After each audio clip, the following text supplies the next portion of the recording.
He's going to be talking about cannabis micro-dosing benefits without the buzz.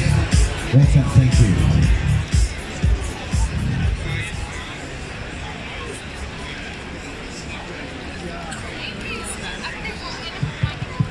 Hello. Okay, there we go. Hi there, ladies and gentlemen. My name is Dr. Sean Terence Armstrong, and I'm presenting a very interesting presentation to you. Obviously, cannabis is a big buzz around the buzz and the health benefits. Do you need to get high to get the health benefits? No, you don't have to be high to get the health benefits. But how do you get the health benefits without getting high? A lot of people need to work in the week. Can't take the medicine just on the weekend. You know, you've got to take it throughout the week. So how do you get around that? Got to go to work and function and use my brain to process calculations through the day. And if you're high, it can affect your work, it can affect your driving, can affect a number of things, and result in problems in your lifestyle. Obviously, abuse of anything comes with negative effects. So I'm going to take you through the cannabis and the microdosing and how we go about doing it. So the reason cannabis works for health benefits is because of anandamide, which attaches to your CB1 and CB2 receptors. Throughout your body, there's receptors that take on this chemical. It mimics something that's found in your body that's used for communication. The CB1s are more for the nervous system and the brain. The CB2s are found in your peripheral organs, especially your immune system. So you have receptors, and these receptors are designed to take on a specific chemical that affects a certain process. When it comes down to cancer, okay, you get specific genes called proto-oncogenes and oncogenes. The proto-oncogenes basically tell the body that no, they got control, and they can replicate at a certain rate and then also stop replicating. Oncogenes, however, don't have that benefit because they've been destroyed. Their natural process of stopping replication when in command has been destroyed by your free radicals, be it your chemicals from smoking, any environmental carcinogens, food that you eat. They destroy a specific part in your chromosomes that tell the body to tell the cells to stop replicating. So once that specific part of your chromosomes has been affected, that cell just continuously replicates. So cannabis basically has two main ways of working. So this is filtered down for layman explanation. Okay, so you've got high dose. Okay, so you've got your slow step up, 30 to 60 milligrams per day for 6 to 12 week cycles. Anandamide, the way it works is anandamide, which is the communicating neurotransmitter, which THC mimics, bridges the switch of the mutated oncogenes. So that's basically it. This switch has been broken by carcinogen, like smoke or food that you eat that has preservatives and that. And at high doses, you can potentially, in certain cancers, but not many, cause a bridging gap that then results in death of that cancer cell. And that's called apoptosis. Okay, so it's the death of the cancer cell. So there's a lot of studies around it. There's no confirmed white papers to prove that this is true, but it's the hypothesis. Then you've got your maintenance, which is low dose. So obviously, in anything, if you take a lot of it, your body's got these receptors that accept a certain chemical, and that being anandamide, like THC. If you have too much of this product, be it smoking too much or consuming too much of the cannabis, the body then responds, it adapts and it down-regulates the receptor that receives this chemical. So you've got to consume more and more of the product to have the same effect. So that's why you have to do the high dose cycles in cycles, because you need maintenance so your body can build up those receptors again so they can be effective. So it's like slow build up, and then the receptors down-regulate, and so it almost works in a science cycle. So if you don't have cancer, not treating it for cancer, and you want to use it for anti-inflammatory benefit, then the low dose method is obviously the best. Also good for preventing your atherosclerosis, heart disease. It works on a number of methods. If we move to the next step, we've had a number of articles published in Modern Medicine. So they focus on making your cannabinoids at home and dosing them at low dose for health benefits. We're yet to publish an article on the cancer benefit, but there are a number of benefits on taking cannabis at low doses. And this is just one of the articles we did, so easy access to the healing properties of cannabis. We take you through a basic process, 5-step process of making the oil using your easy oil maker and microdosing it. One of the key benefits of cannabis at low dose, obviously, is your cardioprotective effects. So there's a number of studies that prove that high CBD, low THC, using indica strains with microdoses, that's less than 5 milligrams 3 times a day, has benefits for regressing atherosclerosis, heart disease, and also helping with prevention of heart disease, heart attacks in that regard.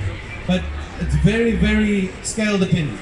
So if a person thinks they can go and smoke just 1 joint a day, that's not microdosing, okay?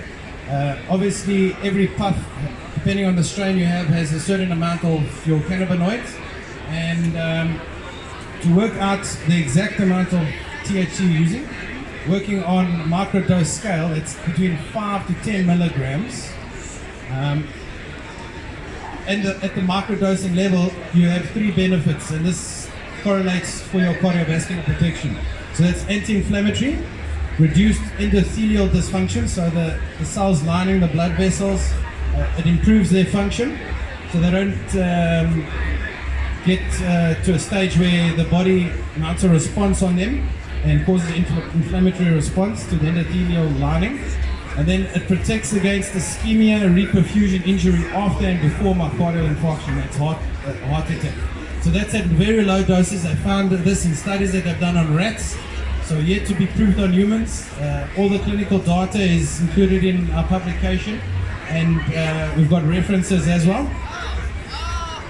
So a number of medicines are first of all tested in vivo and then on rats. It's the basic process of how things go. Because cannabis has been kept in the dark ages, there haven't been proper white paper studies that's actually tested on humans, but there has been case reports of benefits. So that's how we got that data. So you want to find out how to microdose. So, okay, I want to microdose. What do I do? If I have just 1 puff of a joint, what do I do? So you first of all, you have to know the percentage of THC or CBD inside your product. How do you find that out?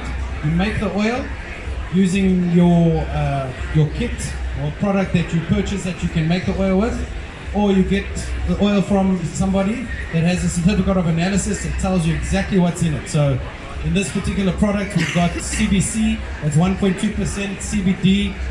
This is a high THC strain, so we didn't have any CBD in this one.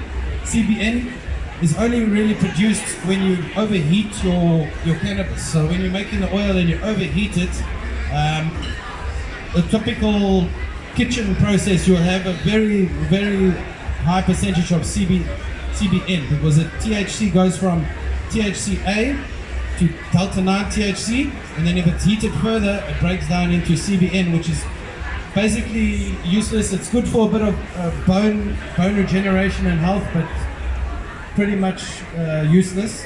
The delta 9 THC, that's the precursor of your THCA. So as you can see in this particular process, you had full conversion from THCA into delta 9 THC, which is the active component THC. And then your total THC in this particular oil is 25%, with the total cannabinoids being 28.58%. So you've tested this oil that you've made at home, okay, and you've got a 30% oil in 1 ml, so that's 1,000 milligrams. So that means you've got 300 milligrams of THC per ml. Then you know how many doses is in that single syringe. So in the Easy Oil kit, we've got special click syringes that click 50 times in a single piston cycle, and therefore we can make the calculation that every single click is 6 milligrams per click. So for cardiovascular benefits, it's best to have a higher CBD and a lower THC.